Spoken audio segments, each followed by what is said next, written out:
तर मी मटण खाल्लेलं माझ्या पांडुरंगाला चालतं असं खासदार सुप्रिया सुळे यांनी म्हटलंय।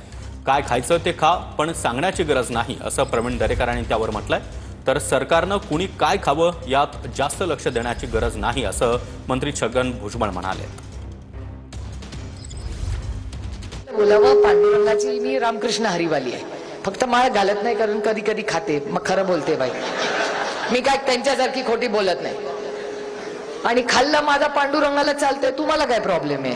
खरं आहे की नाही? आमचे आई वडील खातात, सासू सासरे खातात, नवरा खातो आणि आमच्या पैशानी खातो बाबा। दुसऱ्यांचं काय नाही, उदार आपला जो आहे अपना जन्म काय जैसा आहे अपना हे, कुणाला आपण कुणाला मिंदे नाही। जो है डंगे की चोट पे दिल खोल के करो।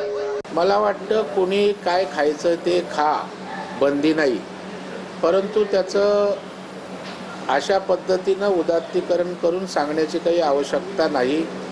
आपला वारकरी संप्रदायाचा महाराष्ट्र आहे आणि त्याच्यामुळे उगाचच गरज नसताना एखाद्या विषयाचं अवडंबर माजवणं सुप्रियाताईंसारख्या एका ज्येष्ठ नेत्यांना त्या ठिकाणी शोभा देणारं नाही असंच मला या ठिकाणी वाटतं। माझं स्पष्ट म्हणणं आहे, सरकारनं आणि कोणीही काय खावं याच्या बाबतीमध्ये जास्त लक्ष देण्याची गरज नाही।